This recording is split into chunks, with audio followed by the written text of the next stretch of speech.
মুসলমান ভাইয়েরা আমার, আল্লাহ তাআলা কোরআনুল কারীমের ভিতরে সূরাতুল আলে ইমরানের 102 নম্বর আয়াতে কারিমার মধ্যে জানিয়ে দিয়েছে।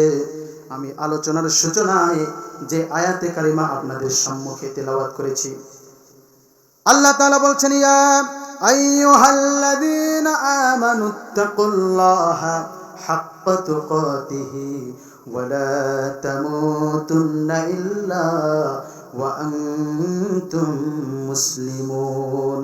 হে দুনিয়ার মুমিনগণ, তোমরা পরিপূর্ণ মুমিন না হয়ে, মুসলমান না হয়ে কেউ মৃত্যুবরণ করিও না। হে ইমানদারগণ, তোমরা পরিপূর্ণভাবে আল্লাহ তাআলাকে ভয় করো। আল্লাহ তাআলাকে এমন ভয় করো, ভয় করার মতো তোমরা ভয় করো যেমন করে তোমরা সাপ বিচ্ছু দেখে ভয় করো, যেমন করে ভয়ঙ্কর কোন জানোয়ারকে দেখলে তোমরা ভয় করো, যেমন করে ভয় করলে তোমরা ওই ভয়ঙ্কর জিনিসের কাছ থেকে তোমরা ফিরে আসো, এমন ভাবে ভয় করো, ভয় করার মতো ভয় করো। ওয়ালা তাত্তাবিউ খুতুওয়াতিশ শাইতান, আর খবরদার শয়তানের পদাঙ্ক অনুসরণ করো না। খবরদার শয়তানের ইতাআত তোমরা করো না।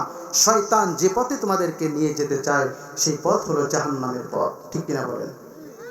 শয়তান আমাদেরকে মনের মধ্যে কুওয়াসওয়াসা দিয়ে, কুমন্ত্রণা দিয়ে, আমাদের দ্বারা জিনা ব্যভিচার করিয়ে, চুরি ডাকাতি করিয়ে, গীবত শিকায়ত করিয়ে, আমাদেরকে গুনাহের কাজ বেশি বেশি করিয়ে আমাদেরকে জাহান্নামী বানিয়ে শয়তান সবসময় চায় জাহান্নামী বানাতে, ঠিক কিনা বলেন?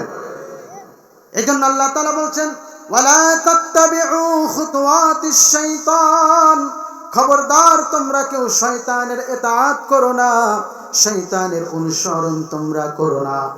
আল্লাহ তাআলা বলছে, ওয়ালা তাত্তাবিউ খুতুওয়াতিশ শাইতান ইন্নাহু লাকুম আদুউম মুবিন। আর শয়তান হলো তোমাদের প্রকাশ্য দুশমন, ঠিক কিনা বলেন? শয়তান হলো তোমাদের প্রকাশ্য দুশমন। এই জন্য শত্রু যে, দুশমন যে, সে কি আমাদের ভালো চাইবে? না, কখনো না। দুশমন সব সময় চেষ্টা করবে কিভাবে ক্ষতি করা যায়। আপনার যে শত্রু আছে সে কি আপনার মঙ্গল কামনা করে? তাহলে শয়তানকে আল্লাহ তাআলা প্রকাশ্য শত্রু বলেছে, প্রকাশ্য দুশমন বলেছে। সেই শয়তানও আপনার ভালো চায় না। এই জন্য শয়তান থেকে আমাদেরকে দূরে সরে থাকতে হবে। ভয় যাকে করতে হবে, চিল্লা বলেন তিনি কে? আরো আওয়াজ দিয়ে হা করে বলেন, ভয় করতে হবে কাকে? মুসলমান কাকে ভয় করবে? মুসলমান এই দুনিয়াতে কোনো মানুষকে ভয় করবে না, যাকে ভয় করবে তিনি কে? মুসলমান কোন র‍্যাব ভয় করে না, পুলিশ ভয় করে না। মুমিন যারা, তারা কোনোদিন কাপুরুষ হয় না। যারা প্রকৃতপক্ষে মুমিন, প্রকৃতপক্ষে মুসলমান, তারা কোনোদিন কাপুরুষের মতো, বিড়ালের বাচ্চার মতো ঘরের মধ্যে বসে গলে মরে না। যেই সমস্ত মুসলমান প্রকৃত মুসলমান, তারা সবসময় সদা সর্বদা চেষ্টা করে আল্লাহর দ্বীনকে দুনিয়াতে বাস্তবায়ন করতে হবে, আল্লাহর কোরআন দিয়ে এই দুনিয়ায় শাসন করতে হবে। আমার আল্লাহ তাআলা যেটা চাই সেটা দিয়ে এই দুনিয়ায় মানুষকে কোরআনের আওয়াজগুলো পৌঁছায় দিতে হবে। এই জন্য মুসলমান ভাই আমার, যারা প্রকৃতপক্ষে মুসলমান দাবি করি, আমরা যদি ঘরের মধ্যে বসে থাকি, এই কোরআনের দাওয়াত যদি মানুষের দ্বারে দ্বারে বারে বারে গিয়ে যদি না দেই, তাহলে বলুন তো দেখি আল্লাহ তাআলার দ্বীনকে দুনিয়াতে বাস্তবায়ন করা সম্ভব? সম্ভব? মানুষের দ্বারে দ্বারে গিয়ে, বারে বারে গিয়ে বুঝাইতে হবে, কোরআনের দিকে আহ্বান করতে হবে, কোরআনের দিকে ডাকতে হবে। এই কোরআনের দিকে যিনি ডাকতেন তিনি হলেন মুহাম্মদুর রাসূলুল্লাহ সাল্লাল্লাহু আলাইহি ওয়াসাল্লাম। এই কোরআনের দিকে ডাকতে গিয়ে আমার নবী মার খাইছেন কি খাই নাই? কোরআনের হক কথা, সঠিক কথা মানুষের কাছে বলার জন্য তিনি মানুষের কাছে অপমানিত হয়েছে কি হয় নাই?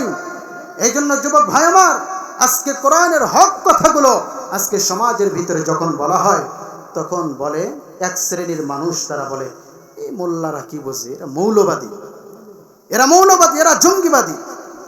যখন কোরআনের হক কথাগুলো সমাজের ভিতরে প্রচারণা করা হয়, তখন মোল্লাদেরকে, ওলামায়ে কেরামদেরকে মৌলবাদী বলে, ধর্মান্ধ বলে গালি দেয় কি দেয় না? শোনেন নাই আপনারা? ওলামায়ে কেরাম তাদের দোষ কি? তারা নিজেদের বাপদাদার বানানো কোনো মতবাদ দিয়ে তারা কথা বলে না, তারা কোনো বানানো কথা বলে না।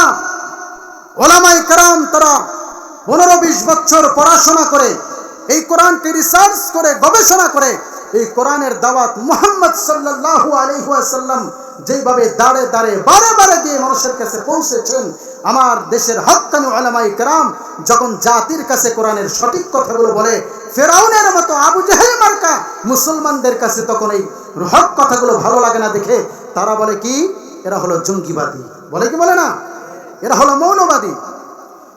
জন্মের পরে কানে আজান কি দেয়নি, তুমি মৌলবাদী সারা হওনি, ঠিক না?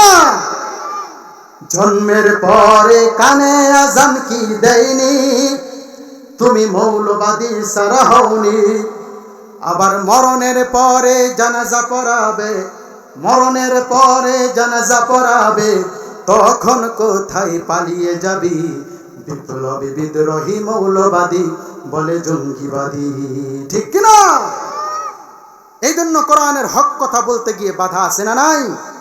এই বাধার সম্মুখীন হয়ে আমাদের এই কোরআনের দাওয়াত বন্ধ করে দিতে হবে, বন্ধ করে দিব।